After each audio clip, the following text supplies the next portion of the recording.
வாகனத்துக்காக எங்க 2 பேர் சட்டமன்ற உறுப்பினர் நிதி இருந்ததுன்னா அது எங்க ஊர்ல ஒரு 50,000 பேருக்கு தான் மின்சாரம் இலவச மின்சாரம் கிடைக்கும்னு அறிவிச்சிருக்காங்க. அப்ப மிச்ச பேருக்கு கிடைக்காதா? அதாவது கடந்த வருடங்கள்ல 10,000 கோடி ரூபாய் கடன் இருந்தது. அப்ப 1.5 லட்சம் கோடி ரூபாய் வருமானம் வந்திருக்கணுமே. இன்னைக்கும் அதே 10,000 கோடி கடன் இருக்கிறதா அப்படின்னு இன்று எரிசக்தி துறை அதுல அந்த மானிய கோரிக்கை நடைபெற்றது. அதுல குறிப்பாக நாங்க எதிர்பார்த்து காத்திருந்த அந்த ஒரு அனௌன்ஸ்மெண்ட் எதுனா, தட்கல் முறையில பதிவு செய்திருக்கக்கூடிய 65,000 விவசாயிகள் தட்கல் முறையில பதிவு செஞ்சிருக்கிறாங்க. அதுவும் 2 லட்சம் ரூபாயில இருந்து 4 லட்சம் ரூபாய் வரை அவங்க மின்சாரத்துறைக்கு கட்டியிருக்கிறாங்க. அதுவும் பாத்தீங்கன்னா விவசாயிகள் கட்டியிருக்காங்கன்னா ரொம்ப சாதாரண விஷயம் இல்ல. அது கிட்டத்தட்ட ஹார்ஸ் பவருக்கு ஏத்த மாதிரி 4 லட்சம் வரைக்கும் கட்டியிருக்காங்க. கடன் வாங்கி வட்டிக்கு கடன் வாங்கி கட்டியிருக்காங்க. அவங்களுடைய வீட்டில் இருக்கக்கூடிய மனைவி குழந்தைகளுடைய நகையெல்லாம் வச்சு கட்டியிருக்கிறாங்க. அதுல 65,000 பேர் தட்கல் முறையில பதிவு செய்திருக்காங்க. இதன் மூலம் மின்சாரத்துறைக்கு 1,500 கோடி ரூபாய் அவங்க பணம் செலுத்தி இருக்கிறாங்க.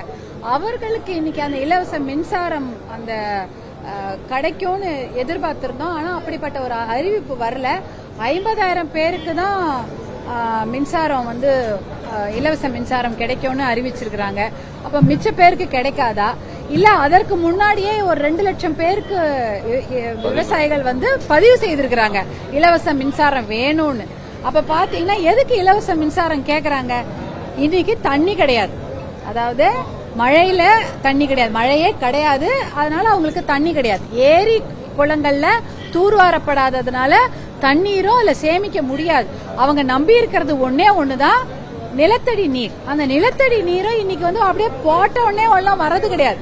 முன்னாடி எல்லாம் 5 அடி 10 அடிக்கு கொஞ்சோண்டு போர் போட்டா கூட தண்ணி வந்துடும். இப்ப அப்படி கிடையாது. 200 அடி ஆழம் 800 அடி ஆழம்னு தண்ணி கீழே போயிடுச்சு. அப்போ அவங்க எங்க இருந்து தண்ணி எடுப்பாங்க?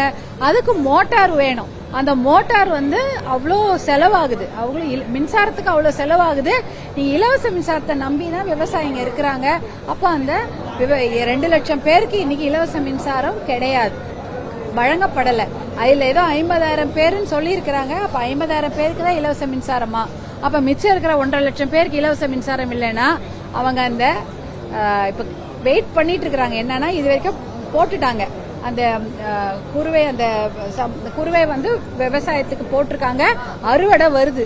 இன்னும் 15 நாள்ல செப்டம்பர் 15 20 அறுவடை எடுக்க போறாங்க. அப்ப தண்ணி எல்லாம் போட்டு அதுக்கான தண்ணி எல்லாம் இருந்தா தானங்க அறுவடை எல்லாம் பண்ண முடியும். எதுவுமே இல்லாம எப்படி பண்ணுவாங்கன்னு தெரியல. இந்த ஒரு விஷயத்தை நாங்க எதிர்பார்த்து காத்திருந்தோம். எரிசக்தி துறை மூலம் இலவச மின்சாரம் கிடைக்கும்னு. அது கிடைக்காததுனால எப்படி விவசாயிங்க அந்த கடன் பிரச்சனையை ஈடுகட்ட போறாங்கன்றத பார்க்கணும். இது ஒரு பெரிய கேள்விக்குறி. அதுதான் எனக்கு கொஞ்சம் ஏமாற்றமாக இருந்த ஒரு அறிவிப்பு.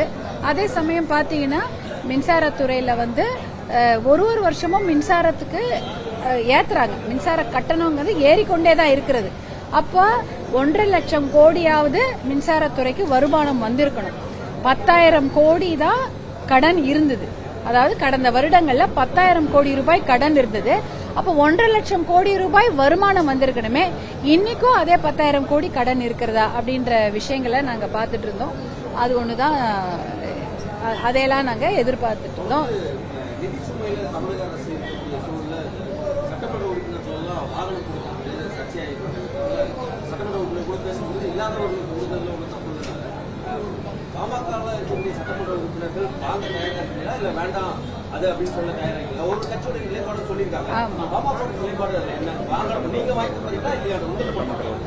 அதாவது சட்டமன்ற உறுப்பினருடைய விருப்பம் தான். பாட்டாளி மக்கள் கட்சியை பொறுத்த வரைக்கும் நாங்க எல்லார்கிட்டயும் வாகனங்கள் இருப்பதனால நம்மளுடைய நாங்க 2 பேருமே வாகனம் வேண்டாம்னு முடிவு பண்ணியிருந்தோம்.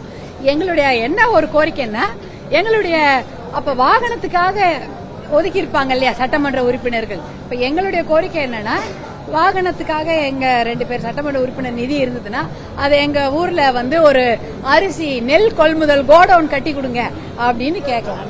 வேற